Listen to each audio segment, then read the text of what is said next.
It's been a long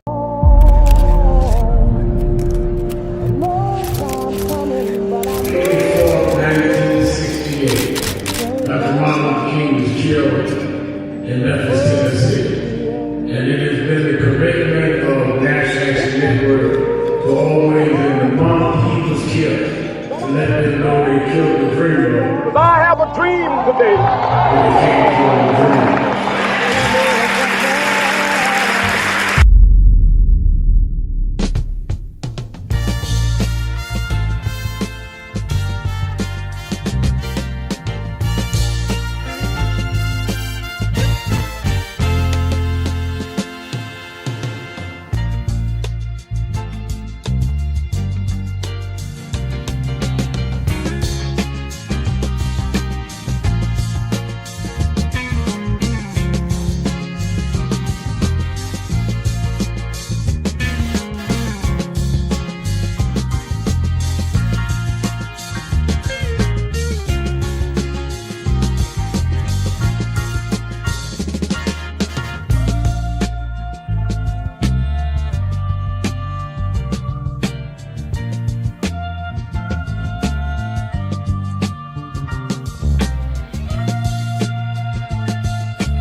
No justice, no justice, no justice. What do we want? What do we want? We are the sons and the daughters. We gotta stand up and make it loud. Just like our God told the Pharaoh, let my people go, go. We are a new generation from the ones who have come before. He's calling us into freedom. Let my people go, go. We're gonna shine and the shade. Give me a papa glory, make the heavens. If you don't say you know what trouble, let my people go, go. The blood, sweat, and the tears that we gathered through the years. If you don't say you know what trouble, let my people go, go. Wade in the water, we did wade in the water, children. Thank you for joining us for Weekdays Live with Reverend Al Sharpton. Take the time to share this broadcast right now. Tell your friends it's time to keep it real with Reverend Al. Comment your questions now in the chat or call Reverend Al Sharpton directly on air at 877-532-5797. Now stay tuned for Reverend Al. This is Reverend Al Sharpton. As you watch the broadcast, support National Action Network. Go to www.nationalactionnetwork.net and be involved. You can join, take your membership right online, www.nationalactionnetwork.net. Getting ready to start the program, but we need you to be part of the movement.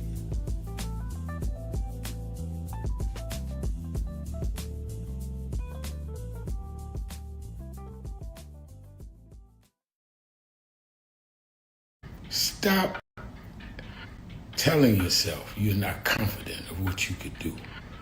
When people with half your skills and a quarter of your talent have gone on to create big waves in life, if you look at them and you know you're more gifted than them, then what is your problem? You are looking for someone to come and drag you into success. You've got to use what you have, which is, in my judgment, more skillful than others I've known in your area. Use that and believe in that, and your confidence will build up as you get going and start doing. And don't chase the spotlight. Sharpen your skills. Live in your purpose, and you'll get so good the spotlight will be chasing you. Be so good they can't help but talk about you and put the spotlight on you. You don't get your energy from chasing the spotlight. You get your energy by chasing your purpose. The spotlight and other adulation will come with it. Have a great day.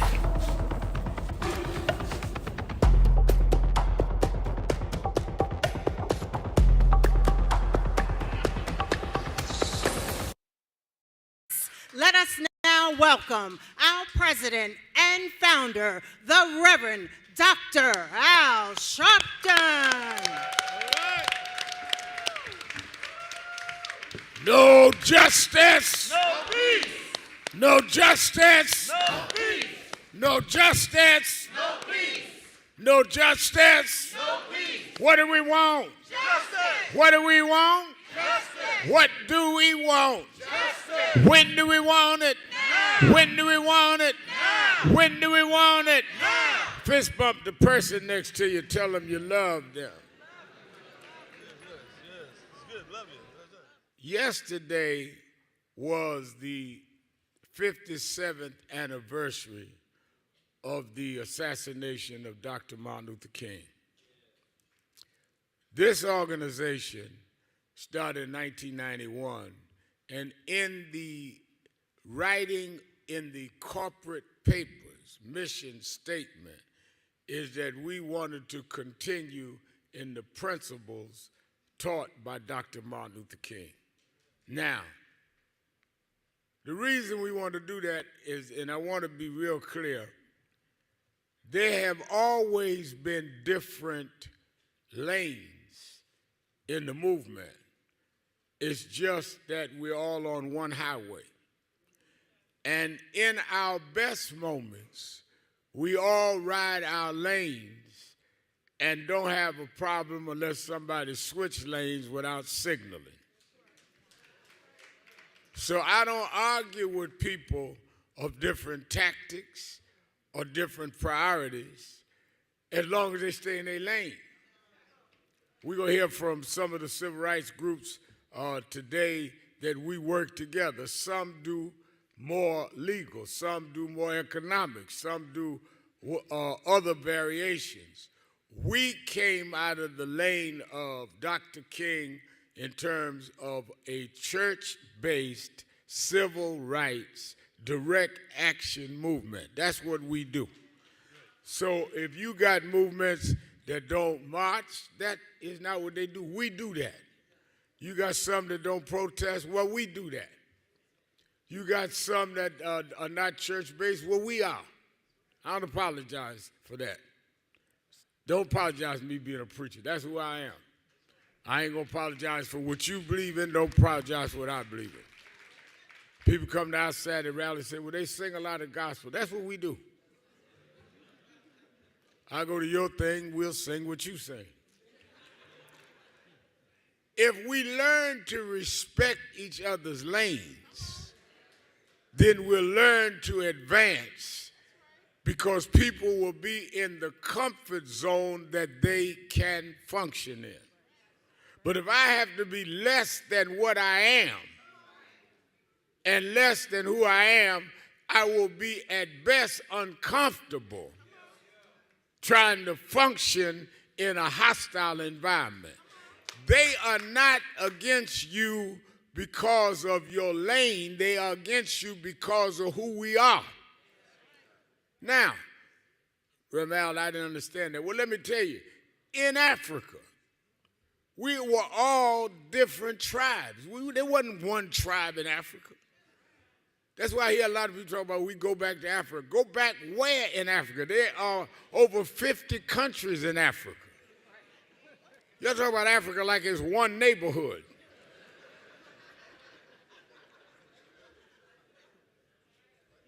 Different languages, different practices. But the greatest that came out of Africa identified with the tribe they came out of. One of the greatest people in the history of this country, certainly of the continent, was Nelson Mandela. And when Nelson Mandela was elected president after he helped lead the fight for democracy in South Africa, one of the things that he said, and I was blessed to be in a room with him several times, is he said, when I die, do not bury me as the first president of South Africa in the capital of Johannesburg. Bring me back to the tribe I came from. And they buried him miles away back where he came from because he wanted to sleep with the elders of his tribe.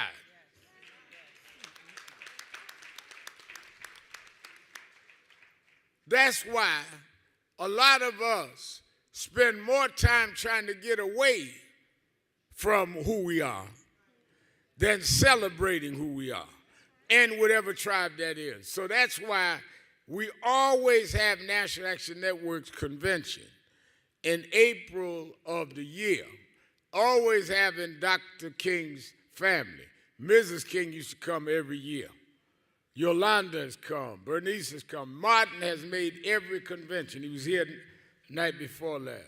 Because we come out of that tribe. Now, I did not come out of Atlanta.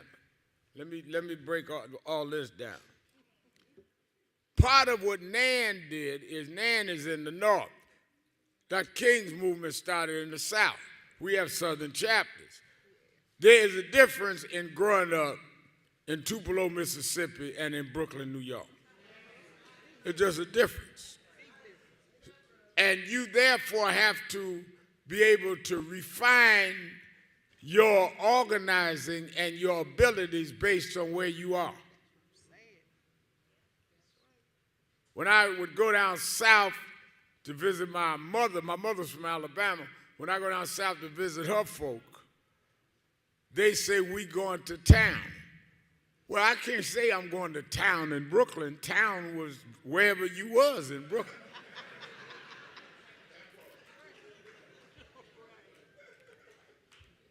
Some folk never, Reverend Nelson Rivers heads our religious affairs department out of North Charleston, South Carolina. He is from South Carolina. I'm from Brooklyn. We grew up looking at tall buildings. Rivers had to get on a train to see a tall building.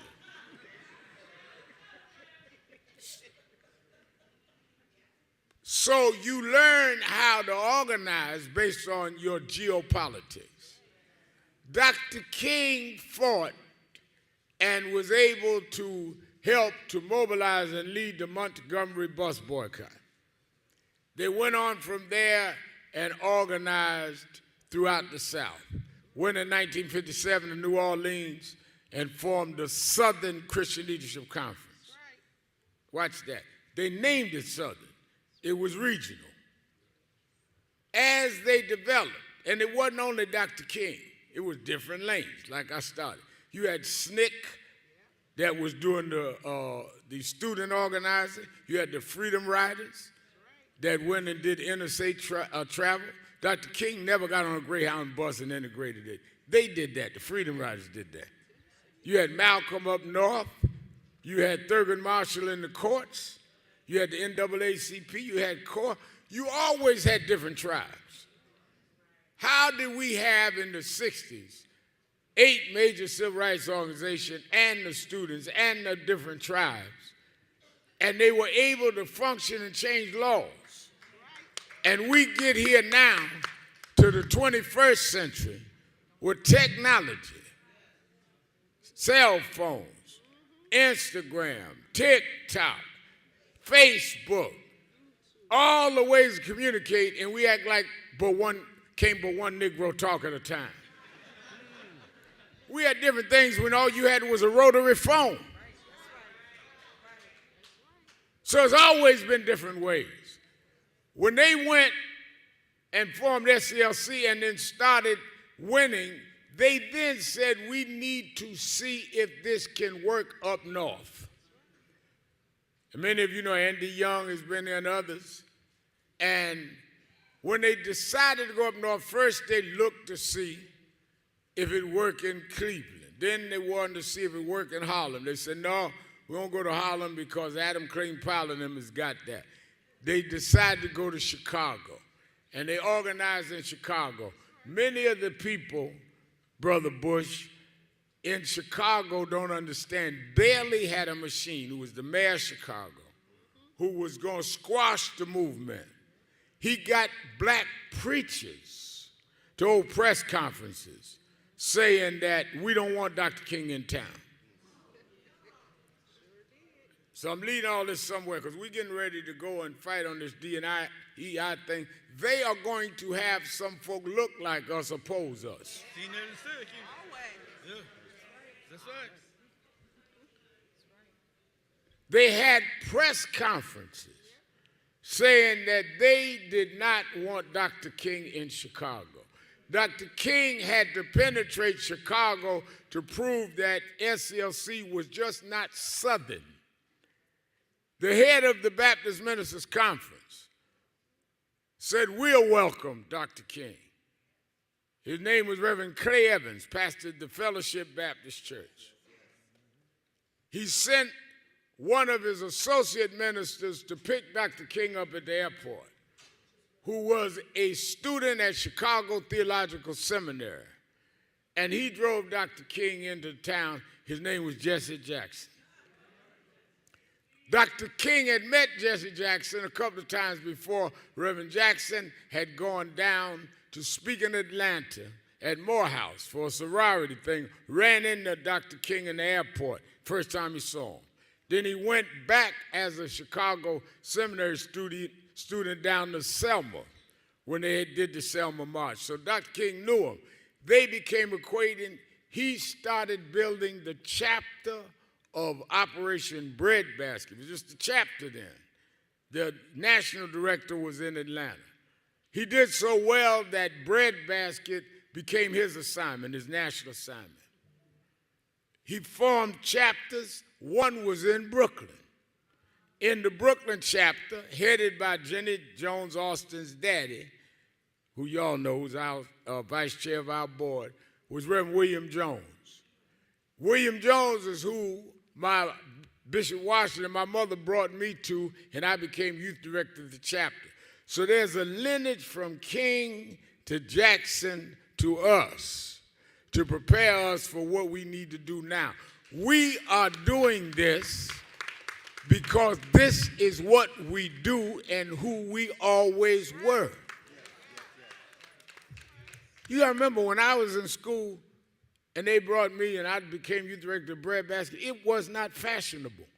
Most folk in New York were black nationalists or Black Panthers that were my age. Breadbasket was considered moderate. So I've never been following what was the thing trending at the time. Because if you're following the trend, you're not setting the trend. at the end, Dr. King came out against the war in Vietnam, and some of this, Cleola is here today, we're going to hear from her. She would tell you some of the civil rights organizations, just like they denounced them coming to Chicago, they denounced them going against the wall. Sometimes you got to be able to take on your friends for a higher calling. So where am I going with this? First of all, in the lineage, Reverend Jackson was here the last few conventions. As you know, he's got Parkinson's bad, couldn't be here, but every convention, Jesse Jackson Jr. is here. Stand up, Reverend Brother Jesse Jackson Jr. Because the family is going to be together. We are in, is that, y'all got these spotlights on me. Bishop Herbert Daughtry is here this morning. Bishop Daughtry was the vice chairman of the Breadbasket chapter when I became the youth director at 13 years old. So he can witness everything I tell you. And we honored his daughter, Leah Daughtry, who headed the Democratic Convention. I'm taking over from generation to generation. So I'm trying to break this down. I know that you brought some students here. I want them to understand the history and the lineage. We don't tell enough of our story. And the reason I do that continuity is the Bible is based on that. You know, the Bible goes from one generation to another, and every prophet gave the prophet before him credit. Am I right, Daughtry? So whatever prophet spoke said, I come in the name of the God of Abraham, Isaac, and David. The way you give credibility to your prophetic tradition is you're in the lineage of the prophets that came before you. Even when Jesus came, Jesus, the first thing we see in Matthew, first chapter, is that they connected Jesus' lineage back to David. They didn't just say Jesus just dropped out the sky.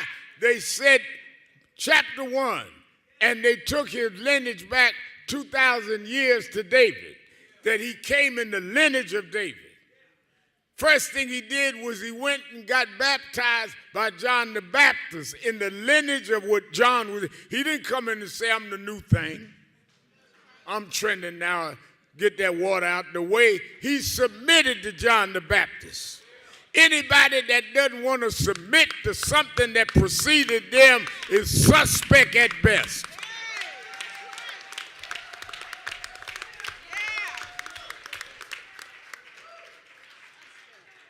You got to be the new thing. This is not about likes on Facebook.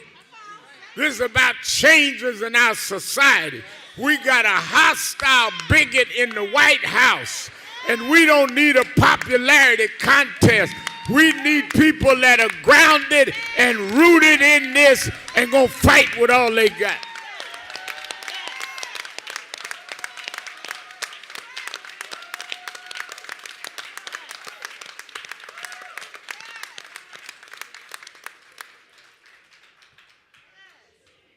Jesus went up on the mountain and told his disciples, Reverend Toon said, y'all pray with me. They went to sleep. And when they looked up, they say that he had gone up on the mountain. They termed transfiguration. Is that in the book? And he was talking to Moses and Elijah. If Jesus had to talk to those that preceded him, then how you so brilliant you ain't got to talk to nobody? So as we embark on dealing with this DEI fight, I wanted to read, I studied all week, what would Dr. King be saying? What would Reverend Jackson be saying? That's what we're doing. This ain't a Sharpton thing or whoever thing. This is a thing in continuity. If Dr. King can shut down the Montgomery bus boycott when we couldn't even ride the front of the bus. If Jesse Jackson could take on major corporations before we had cell phones, then we in our day can take these companies that want to say no DEI and shut them down, because we come out of a tradition and a lineage that can do that.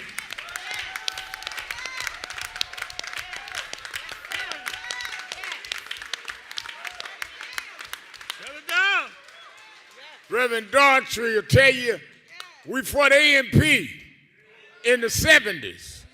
First time I ever went to jail, we sat in A&P's executive office all night long. Wasn't no social media, but there was social consciousness. But you too busy looking at your own face, getting impressed. There's nothing more ignorant than you looking at yourself, admiring yourself, telling yourself you got followers. You ain't got no followers. You got people looking at how crazy you are.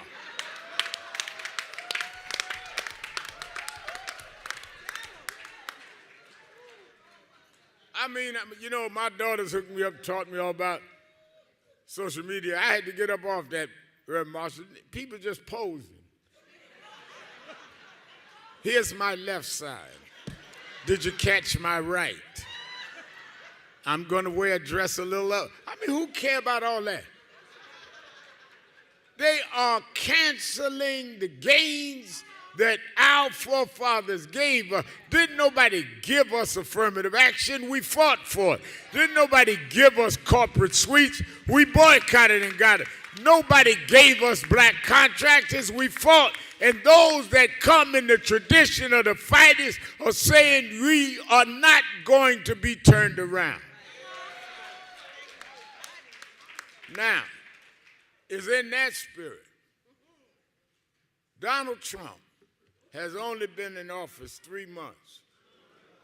In those 3 months, he's declared war on DEI. He's declared war on institutions that teach us our history. They came back this week talking about they're not going to allow them to continue to take down the names of Confederate generals on certain military operations. He tweeted a few months ago that they want to change Fort Bragg into Fort Al Sharpton, trying to be facetious. The problem is it's been met with silence. They got rid of the first black woman to head a major Ivy League school at Harvard, used that to springboard and come at DI. For 63 weeks, Minister McHenry, stand up McHenry, has led marches on the office of Bill Ackman. He heads our National Action Network headquarters. So we decided that today we are saying that we are giving Pepsi Cola due notice that we want you to either retreat on you saying you out of DI, or we in 21 days will start marching and boycotting Pepsi Cola all over this country.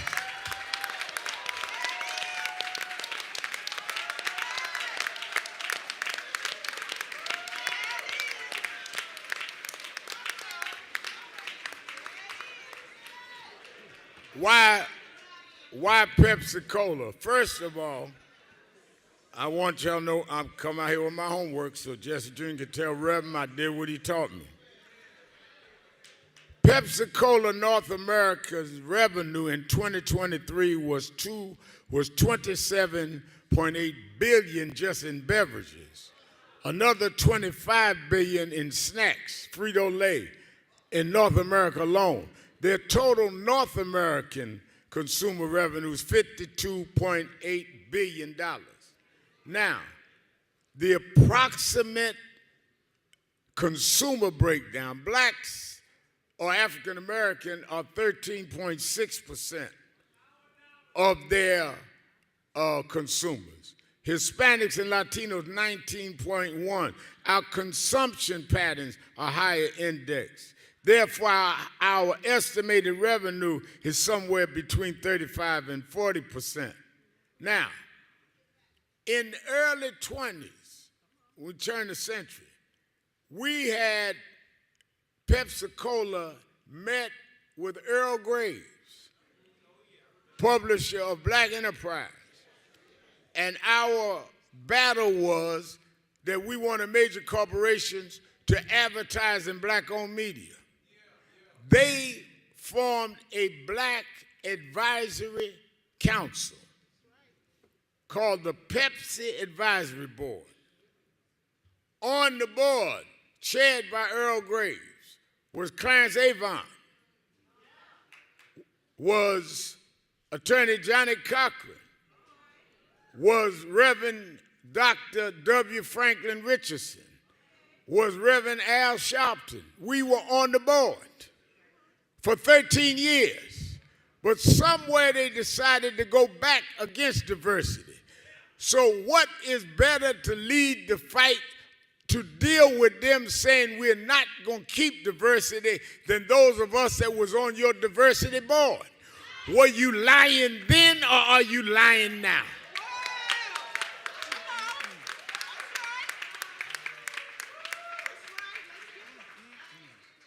First thing right wing gonna do is, oh, here's a shakedown. No, we was already in Pepsi. Pepsi every year buys tables at our convention.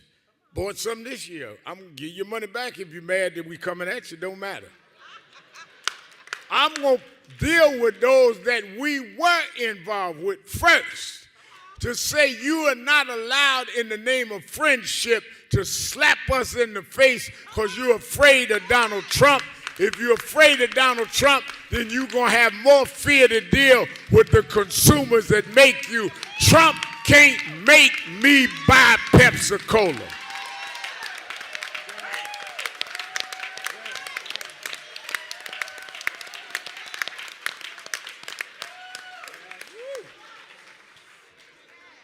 Problem we got, Jesse Jr., is we got to change the battlefield. We can't fight Trump on Trump's turf. We got to change where the fight is. The fight is now, he got the Senate. He has the House of Representatives.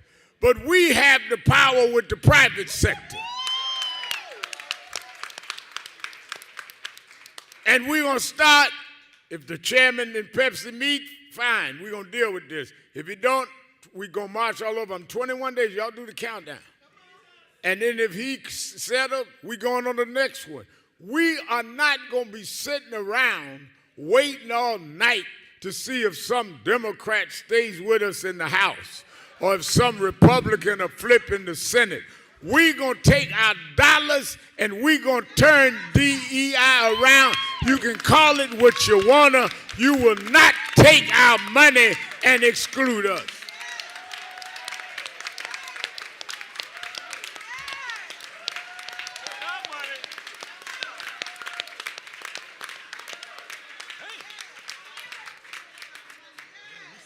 We're in charge of our money.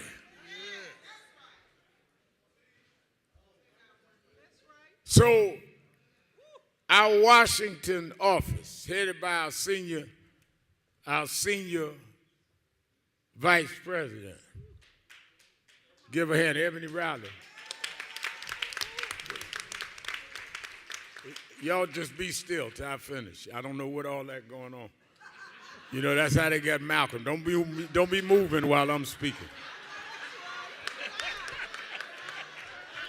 Keep it simple. Y'all be making these funny moves. I be going into my thing.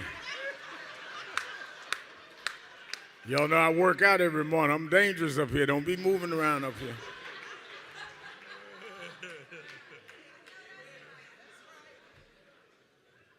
Our senior vice president will help guide us. Now let me say this.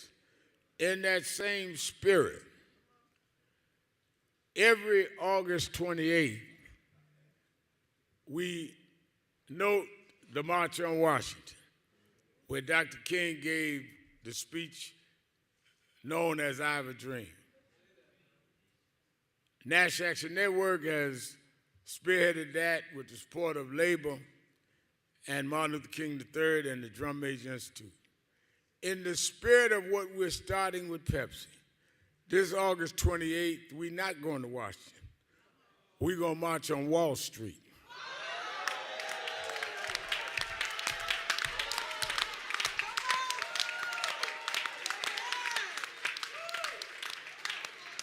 August 28th, which is a Thursday, we want to bring people from all over the country.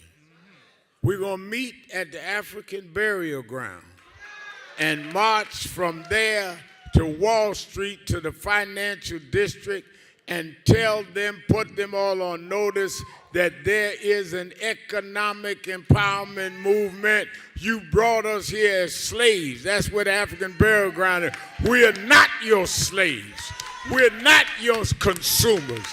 We are demanding what is ours in this time. I don't care who's in the White House. You're going to stop this mess in our house.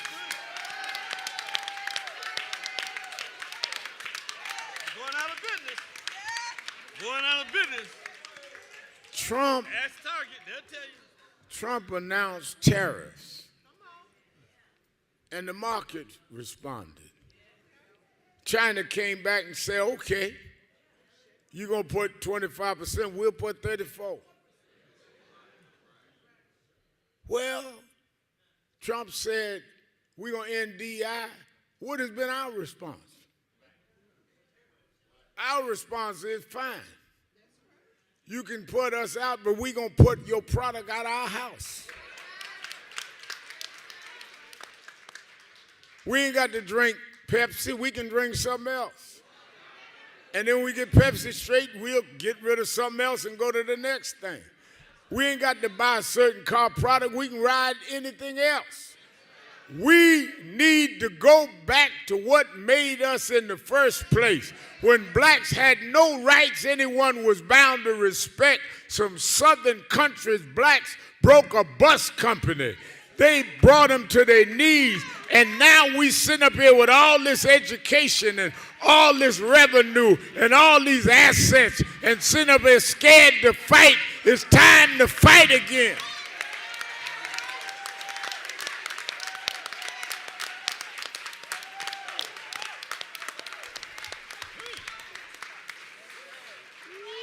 I'm glad we're sitting on this thing. I'm glad, yeah. Problem you got is you scared. You ain't got no different ideology, you scared. You ain't got no inside information, you scared. Well, Red Mal, you know they may come for us. I'm coming for them.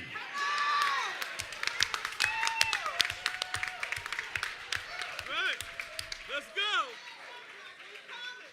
We sitting up here, many of you from different parts of the country. One of the reasons we started what we did and what we do in fighting around these questions of contracts, you realize that two-thirds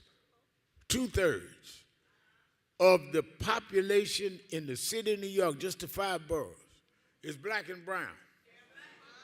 Yet the city contracts are less than 3% going to black and brown. You take pension funds. That's why I confronted the controller candidates the other day about it, right here on this stage at our convention, and the mayoral candidate. How do you have pension funds from majority black and brown people and less than 2% black and brown companies are managing those funds? Think about that now. Which means that they take pension funds. I met with a union. Cleola, 76% of, by their count, of their union members is black and brown. I said, well, can I meet with the pension board? Pension board all white. And the pension board is taking their pension money and lending it to developers to make developments. which means grandma's pension, she's financing her own removal and gentrification. Bad enough you running us out of our community. It's worse you taking our money to do it. We got to bust this up. We going to Wall Street this year.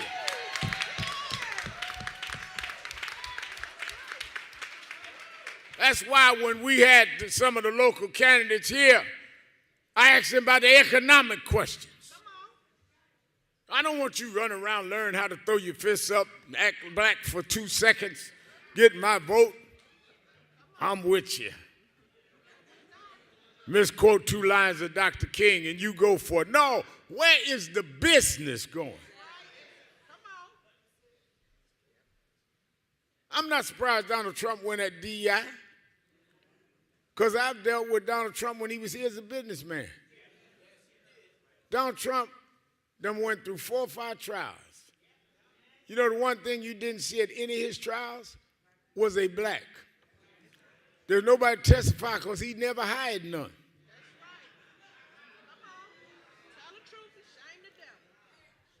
We go to meet with Donald Trump, demand things from Trump. Trump Tower's right up the block, Fifth Avenue, 56th, 57th. You get in the elevator, it's like going to Rocky Mountains. The higher you get, the whiter it was. He has never practiced diversity. You've never seen a black businessman say, I got a contract to build a Trump building. I got plumbing. He is operating in the same way he did in business. Never held office, went straight from Trump Tower to the White House. But I know the language they understand. You start dealing with the financial district and the Dow Jones, they will then have to pay attention because money talks. And if Daughtry wasn't here, I'd tell you what walks.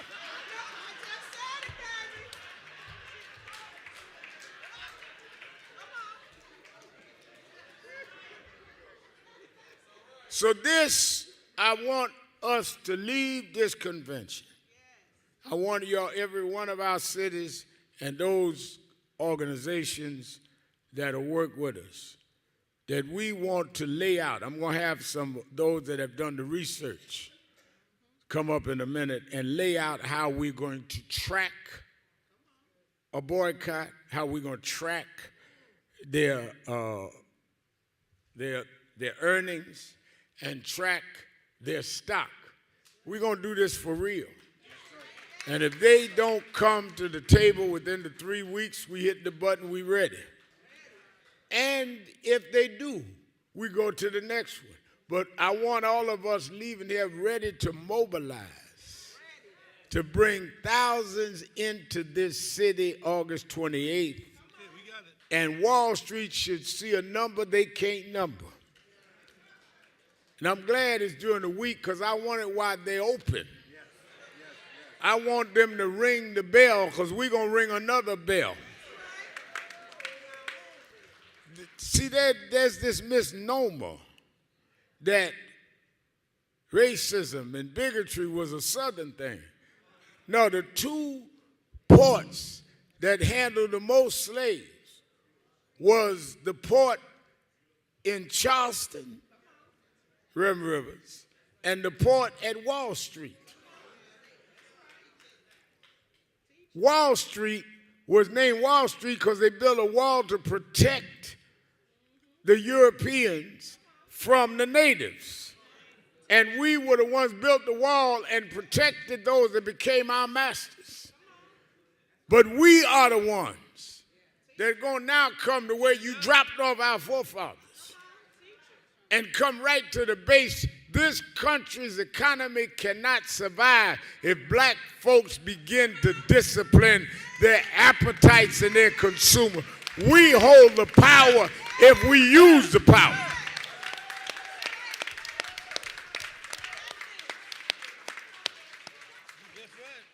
And I'm talking about both parties, got to understand that.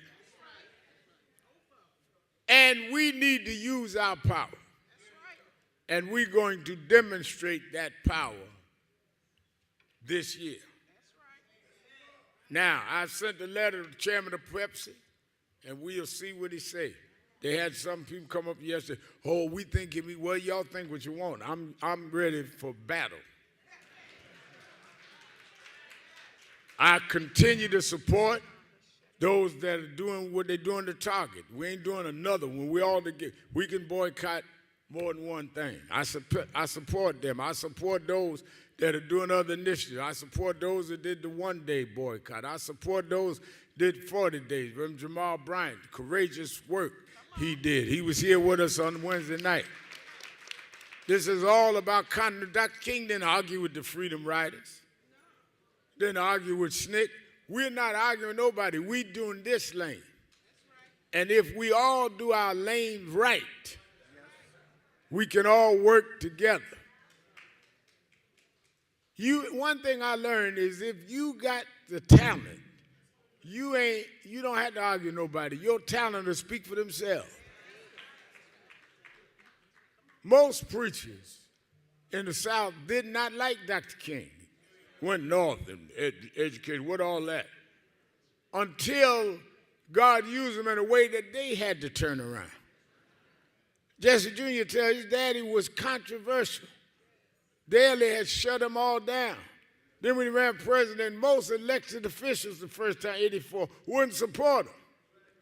But by 88, everybody was saying, I'm with Jesse. You got to go through the period of being castigated. And that's the baptism with fire that prepares you so that when you get where you can lead and do something, you've already been trained by fire.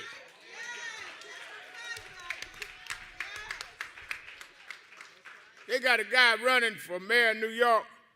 You said a group, Guardian Angels, Sleewa. He admitted he shot himself. I'm not making this up. He shot himself, yeah, I did a hoax to try to bring more attention to the cause. So I asked the guy the other day, I said, wait a minute now. Y'all support a guy that created a hoax himself. But y'all mad at me because I believe the black girl that you claimed. I ain't did nothing with the girl. Now, you claimed she was lying. He told you he was a liar. But it's the double standard. I'm not supposed to stand up for a black woman. I'm not supposed to defend ours. But you can make up something, and it's all right. Donald Trump got 34 felony convictions, found guilty of sexual harassment, and you can make him the president of the United States. And you got the nerve to call black preachers controversial. You got the nerve to look at some of our background. You got a convicted crook in the White House. I don't care what you call me. You won't be doing it at my expense. I'm not going to buy your stuff no more.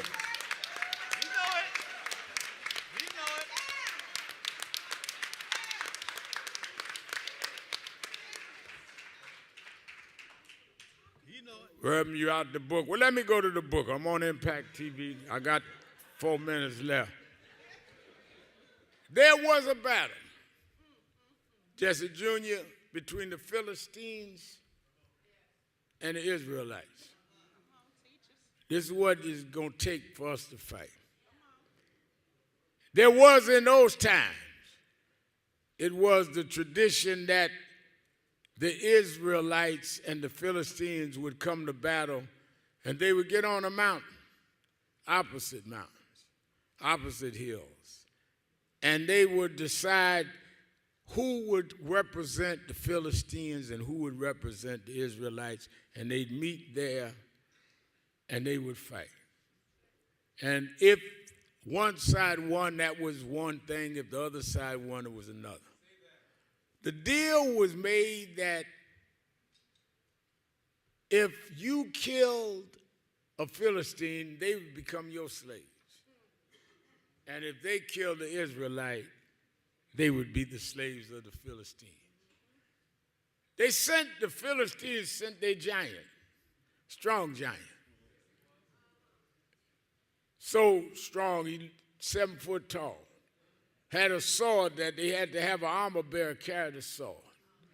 Golden sword, Trump Tower kind of sword. And he stomped down and he said, who is got the nerve? Who gonna fight this Philistine? I tell you, it will be your slaves if you can slay me. And here's where it gets to 2025. All of the Israelites, including David, was afraid of Goliath. But God always got a ram in the bush. There was a boy that his daddy just sent him on an errand. He wasn't even supposed to be around.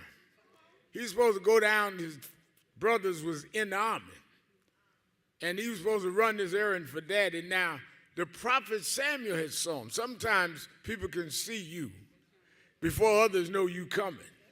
Prophet Samuel had anointed the boy, but nobody thought nothing about the boy. He was a shepherd boy.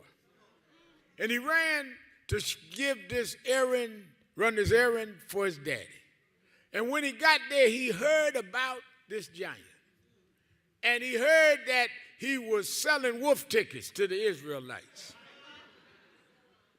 And he said, who is this giant that defies the God of my fathers? He said, nobody will fight him. I'll fight him. And here comes the cynics. You're going to get them. You're going to watch them on cable news talking about why they boycotting them. Here come the cynics. He said, boy, you can't fight that giant. He's 7 foot tall. He got all kind of strength. Plus, you don't have no military training. You ain't never been to boot camp. We all been there. His brothers, all of them trained boot camp, but scared. No matter how much training you got, if you're afraid to use it. You can't do nothing. We are trained and skilled. Yes, but you're a punk.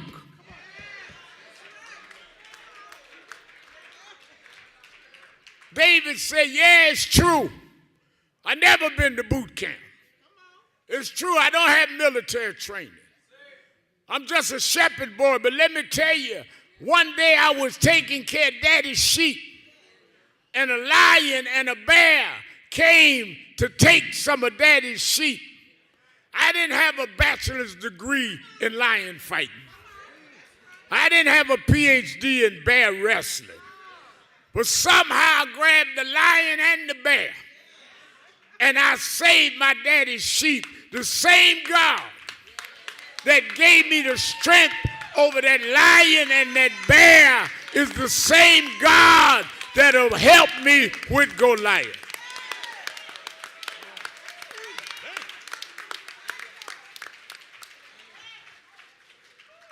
When they finally said they couldn't stop him, Saul said, well, take my breastplate, take my helmet. No, I don't need your stuff.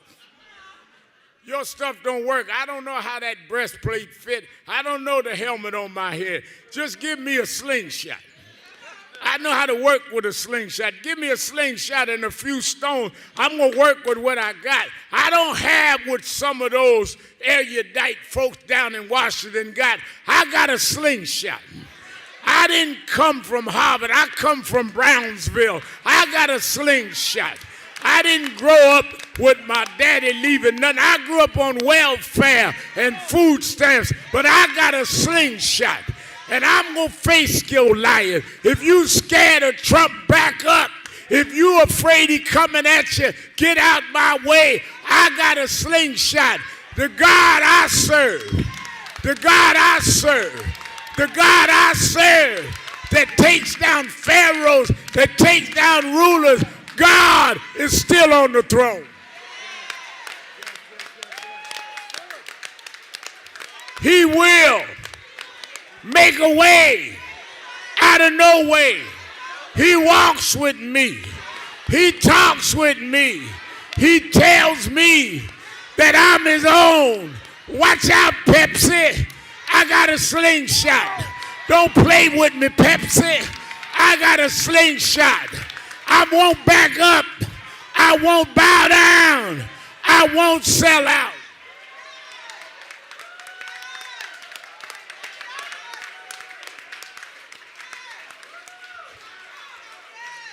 Everybody's singing.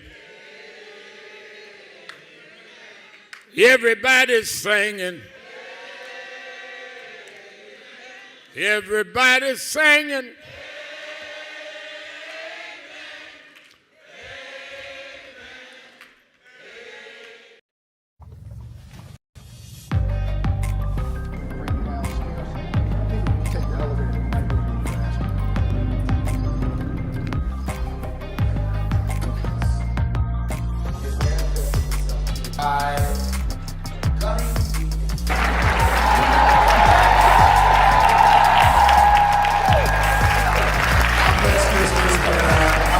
I was going to bring you on. Now we're ready for the sermon. Well, welcome, Reverend Al Sharpton. I think it's clear where we are. The real question is what we're going to do about it. The only question is whether we going to get up and do what we supposed to do. They never knew what a cell phone was.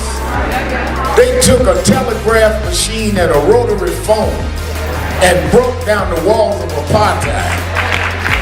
And we're sitting here with Instagram and Facebook and TikTok and 2 cell phones in your pocketbook talking about what we gonna do.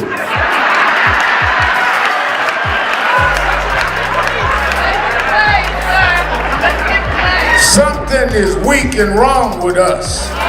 If we got 17 ways to communicate and they only had one way, yet they could pack out rallies every night. They could shut down bus companies. You got 17 ways, got 4 different cell phones, and can't get 5 Negroes together for a meeting. And we must have the self-respect. This ain't about whether you are militant or moderate. It ain't about what organization you.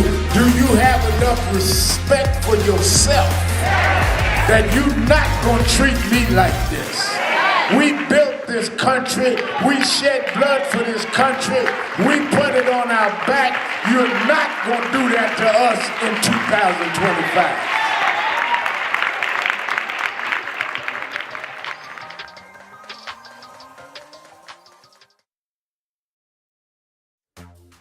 And I want to be clear, loving your country doesn't mean lying about its history.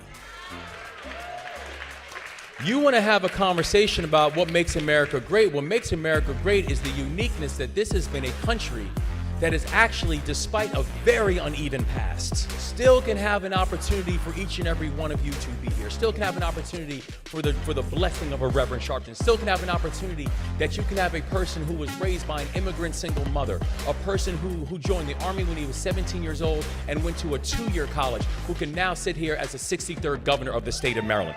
We want to have a conversation about what makes this country great. And so this idea that this is being done because we don't want people to feel bad is a farce. The reason this is being done is because they do not want people to understand their power. Because when you understand your history, you understand that nothing is impossible. And you cannot minimize me because I know where I've come from. And I know who I've come from. You cannot tell me to sit in my place when I know my place is on a higher hill. And so this assault has nothing to do with making people feel comfortable. It's about making them feel uncomfortable, because understanding the true history, it matters.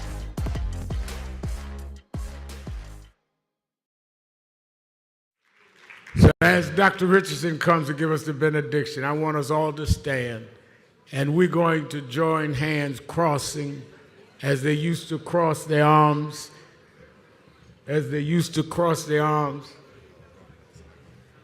and march in the South. And they used to look at biting dogs. They used to look at bombed churches. They used to look at blacks and Jews mowed down and look death in the face and sing, "We shall overcome. We shall overcome." Deep down in my heart, I do believe we shall overcome.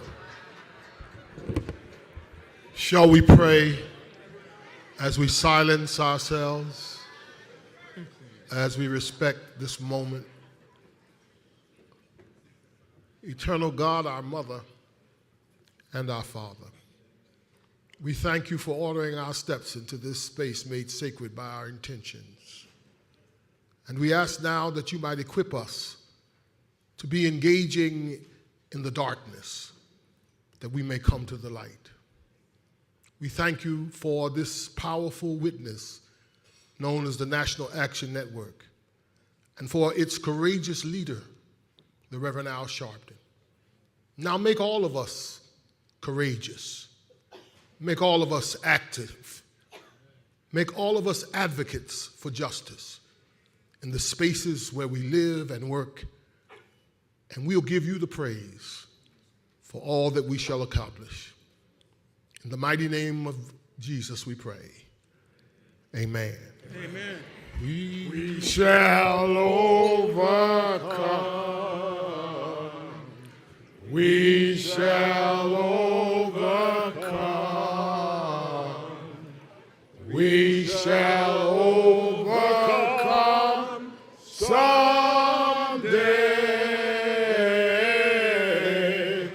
Oh, deep in my heart, I do believe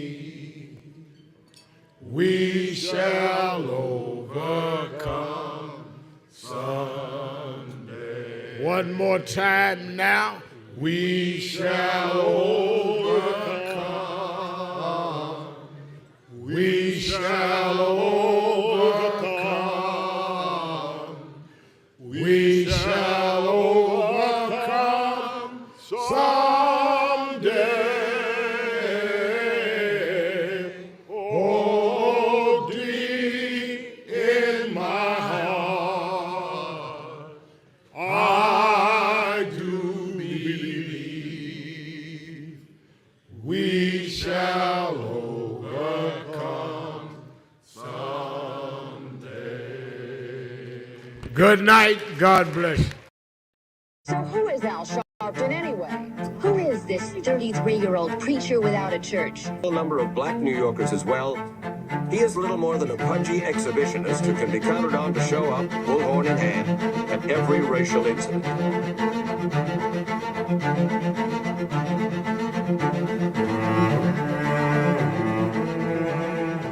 I often quote Mark Twain saying, the two most important moments in life is the moment you are born and the moment you find out why you were born. I had a very troubling conversation the other day that prompted me to do this little video. Young man that I've known a while came to me and he was crushed. I mean, really crushed, because people were criticizing his work. He's in the ministry, but he's also an actor. And he said he couldn't understand why people were jumping all over, criticizing him, trying to find scandalous and derogatory things about him.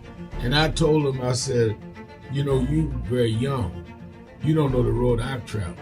They call me everything but a child of God. A blabbermouth, a loudmouth, too flamboyant, an agitator, a racist, I had to learn. Yeah, right. I was not defined by how others saw me. I was defined by how I saw myself and whether I was being true to myself. Some of you watching this don't like me. And it doesn't matter as long as I know what I'm doing and I like me for being real. So I'm doing this video to say to you, whoever you are and whatever you do, you may not be in ministry or social justice, none of this stuff, but don't live your life worried about opposition or people that don't like you. You can turn that around.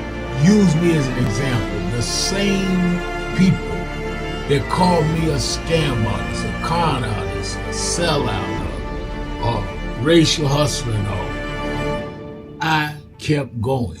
And the people I respected started respecting and publicly embracing my work. When Coretta Scott King, the widow of Dr. Martin Luther King Jr., had this to say about Al Sharpton. A leader who has protested injustice, with a passionate, unrelenting commitment to nonviolent action in the spirit and tradition of Martin Luther King Jr. And I am talking about your leader, our leader, the Reverend Al Sharpton. The other thing that hasn't changed is the National Action Network's commitment to fight injustice and inequality here in New York City and across America. And that's not only a testament to Reverend Sharpton, it's a testament to all of you who are here tonight. First and foremost, to Reverend Sharpton.